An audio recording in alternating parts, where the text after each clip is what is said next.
What is up, model railroaders? It's your boy Tanker26. Today I'm going to be reviewing the Broadway Limited Imports Cab Forward. Now this locomotive has been near and dear to my heart. It's actually one of my most favorite steam locomotives of all time at the moment. Because for the longest period of time it was the iconic Big Boy. That was my favorite steam locomotive of all time. But in recent years, and with all my adventures to the Donner Pass and the Donner Summit, and, you know, getting to see the only surviving cab forward at the California State Railroad Museum, it just gave me a whole new appreciation for this locomotive and what it brought, both from a technological standpoint and pretty much just, you know, typical standpoint of a steam locomotive. This locomotive, you know, is brought by the imports, so you can only, maybe you can already tell by this point, it is top notch. It is very high quality, very nicely detailed, and you really can't go wrong. You really can't go wrong with any of Broadway Limited Imports locomotive. They, at least to my personal opinion, they are one of the top-notch and voted customer awards for the past recent years have proven that as well. This locomotive also has a smoke unit. Unfortunately, I will not be demonstrating the smoke unit, purely because I would have thought it would have smoked a little more so that you would be able to see it a little more clearly. But I don't have additional smoke fluid with me at the moment, so I can't really pour that into the stack and have that running for your viewers' pleasure. So, unfortunately, you're going to have to not have the opportunity to see the smoke unit, but I can guarantee that the smoke unit works, and when it works, it is just the icing on this beast of a cake of a locomotive. If you watched my Centennial review video, you'll note that I have a thing with large, very powerful locomotives. I have a fair few of them now, actually. This one being the latest addition to that. And a couple of other steam, articulated steam locomotives. I really have a a bit of a problem with those articulated steam locomotives. I don't know why I like them so as much as I do, but I seem to have a very keen interest in those large articulated steam locomotives. Currently, right now, I've got 4 of them, and also like interesting, undesignable steam locomotives that you wouldn't normally see. But those are the logging locomotives, and that will be for another video. Alrighty, let's. I'm gonna switch on track power. And you're going to hear the dynamo start up on the cab forward, and also the cab light is going to automatically light up. And we're only going to listen to some sounds.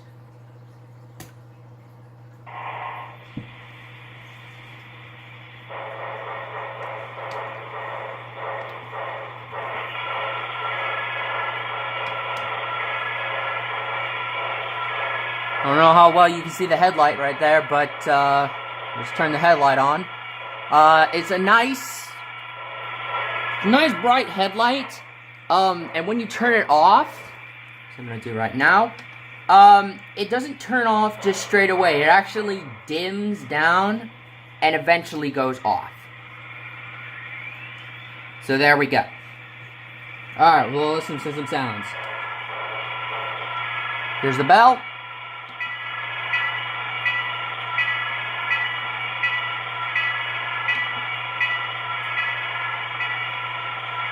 And I really like the way that the bell sort of fades away and the sound slowly dies down instead of just automatically stopping. I feel like that's a nice, realistic feature. Whistle.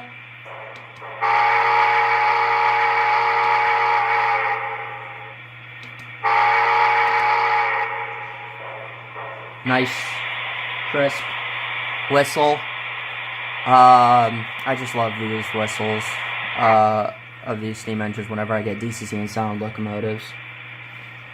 Unfortunately, because I have the DCC Bachmann Command Control Center, that is it for the functions. I am sorry to say, because I don't have one of those DCC systems where you can literally go to 20 or 30 in terms of number functions that you can do. It's just not, they just doesn't have that on this controller. So, I'm sorry I cannot do the full range of possible functions for which you can operate, but just because I can't do it doesn't mean you can't, unless you're in my same situation. If that is the case, then my apologies. But it kind of goes back to the whole price thing.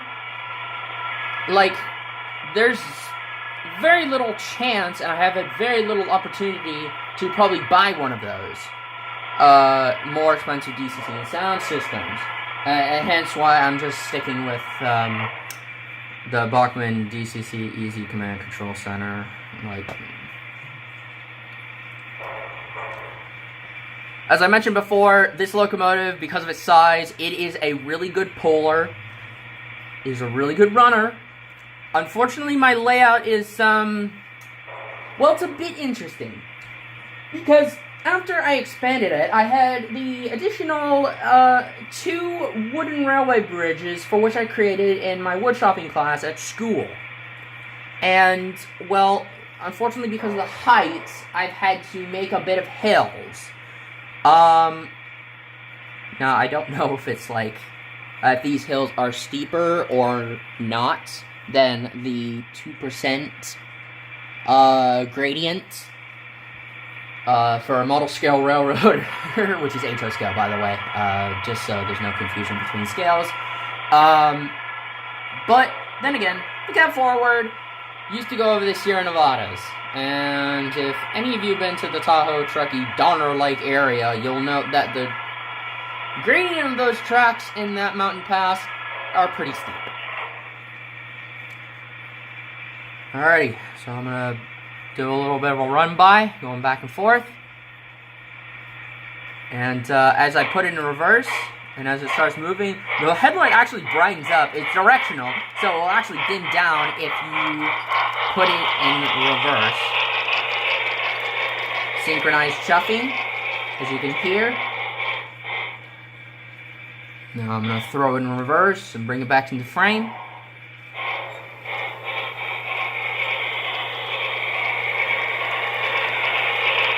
Obviously, it's still fairly new. I've only had it for a couple of weeks now, or maybe not even a week.